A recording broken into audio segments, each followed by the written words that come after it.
سلامونه ملګرو، هیله صحتمند به یاست، وخت مو په خیر وي. راځو په دې ویډیو کې د امازون لپاره د بانک اکاونټ جوړولو لارښود اړوند خبرې کوو. زیاتره ملګري په افغانستان کې دغه پوښتنه ورسره ده یا د تشویش سره ده چې افغانستان بانک اکاونټونه امازون لپاره کار نه کوي. موږ که چېرته په امازون کې اکاونټ جوړوو، اکاونټ نس جوړولی یا اکاونټ چې جوړ کړو پیسې لاس نس راوړلی، دا مشکل حل نن دې ویډیو کې ما تاسو ته راوړی ده. کله چې موږ غواړو په امازون کې به خپل بزنس پیل کړو، دلته دوه خبرې دي پکې. یو چارج میتود د بانک اکاونټ اړوند، بل ډیپوزیټ میتود ده. چارج میتود هغه میتود ده کله چې بانک اکاونټ جوړوي په امازون کې هماغه چارجونه ورکوي یا یو پروډکټ خرڅوي د هغو پیس ورکوي او کوم پیسونه د امازون چې دي یا کوم چارجونه د امازون چې دي هماغه پیسونه چې ورکوي او امازون ته دې ته چارج میتود وایي. دغه د افغانستان د بانکونه چې دي کوم ماسټر کارتونه لري یا ویزا کارتون لري هماغه ټول کار ورکوي. ولته مهمه خبره چې ده، مهمه مشکل خبره چې ده یا کوم افغانان چې له پوښتنې سره مخ دي، له مشکل سره مخ دي، د هغې حل ما درته راوړی چې هغه د ډیپوزیټ میتود. کله چې موږ په امازون کې یو جنس خرڅ کړو، هغه پیسې چې موږ ته راځي هغه د افغانستان بانکونو ته نه راځي. د افغانستان بانکونه چې دي IBN سیستم نه لري، انټرنیشنل سیستم نه لري چې له نورو بانکونو څخه یا له نورو آنلاین پلیټفارمونو څخه پیسې موږ بانک اکاونټونو ته راسي. د دې حل څه ده؟ د دې حل ویرچوال بانک اکاونټونه به جوړوي. ویرچوال بانک اکاونټونه مثال ته په امریکا کې ویرچوال بانک اکاونټ جوړوي، خپل هغه اکاونټ ته په خپل کمپیوټر کې جوړوي او راخلاصوي. که غواړئ چې پیسې بل اکاونټ ته ولېږئ، لیږلی شي. ماسټر کارت که په هغه کې ویرچوال ماسټر کارت اخیستلی شي، حتی حقیقي ماسټر کارت هم اخیستلی شي، ریکویسټ کولی شي، هغه ستا ادرس ته راځي. له همغه ماسټر کارت ته آنلاین څه پیمنټونه چې دي که د امازون چارج میتود ده همغه ټولو ته یې کارولی شي.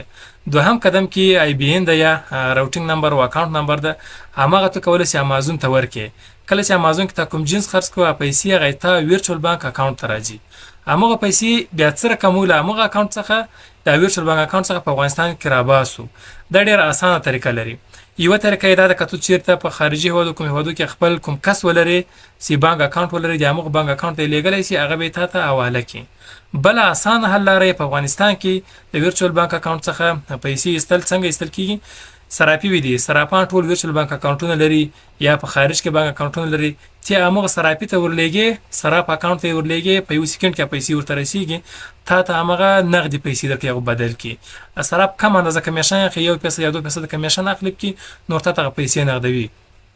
نو د امازون لپاره د بانک د اکاونټ حل لاره همدغه ده چې ویرچوال بانک اکاونټ مو جوړ کړو. ویرچوال بانک اکاونټ څه رقم جوړیږي، دغه بعض نکات دي باید په ښه دقیق جوړ شي چې کوم مشکل سره مخ نه سي. او یا د اکاونټ جوړولو په وخت کې همغه معلومات له تاسو غواړي، معلومات صحیح ورته ورکړئ. کوم ډاکومنټس غواړي همغه ډاکومنټس دقیق ورته ورکړئ. همغه لارښود په دې ویډیو کې یو اندازه سخته ډېر مختلف سټپونه لري. که څوک غواړي چې ویرچوال بانک اکاونټ جوړ کړي یا په امازون کې خپل بزنس پیل کړي، له ما سره تماس کې سي، زه به یې مکمله طریقه درته وښیم او یا به خپله همغه د ویرچوال بانک اکاونټ تاسو ته جوړ کړم او تاسو ته به اکاونټ درکړم. که مو غوښتل چې امازون اکاونټ جوړ کړئ، امازون اکاونټ به هم درته جوړ کړم، ویرچوال بانک اکاونټ به هم درته جوړ کړم، له همغه امازون سره اکاونټ سره به درته کنیکټ کړم. نور تاسو کولی شئ خپل امازون بزنس په اسانۍ سره پیل کړئ یا پروډکټ کې لیست کړئ او خرڅ کړئ. کله چې پروډکټ کې خرڅ کړو پیسې به تاسو ته همدغه ویرچوال بانک اکاونټ ته به درته راسي. له هغو اکاونټ څخه بیا په همدې طریقه باندې لکه مخکې چې درته وویل تاسې په افغانستان کې راایستلی شئ. نو تاسې کولی شئ له ما سره په دې شماره باندې په واتساپ کې اړیکه ونیسئ. 003 د افغانستان کود ده. نور وروسته ما شماره چې ده 010 406 او 206.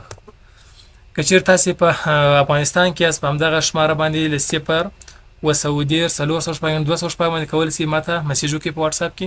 که چېرې له افغانستان څخه بهر یاست باید د افغانستان کود ورسره ورکړل شي 003 وروسته همدغه شماره ورته ورکړل شي او ما ته مسیج وکړئ. زه به د خپله د ویرچوال بانک اکاونټ تاسو ته جوړ کړم او کوم غوښتل چې امازون اکاونټ ته جوړ کړئ، امازون اکاونټ به هم درته جوړ کړم، درته کنیکټ به کړم او تاسو په اختیار کې درکړم. خپل اکاونټ څخه کولی شئ په دوامداره شکل باندې استفاده وکړئ او پیسې وګټئ. نو دغه یې لنډه حل لاره ده. دا چې دا غټ مشکل و، بعضې خلکو د تشویش ورسره ول یا یې حل لاره نه ورته معلومه چې څنګه مو کولی شو مثال افغانستان کې امازون بزنس پیل کړو. نو د بانکي مشکل حل لاره همدغه حل لاره ده. په اسانۍ سره ویرچوال بانک اکاونټ جوړ کړئ او له امازون سره کنیکټ کړئ او خپل بزنس کې پیل کړئ. نور که کوم پوښتنه لرئ یا کمنټ کولی شئ او همدغه واتساپ شماره زه په کمنټ کې هم له تاسو سره شیر کوم. نو ښه وخت کې چاري.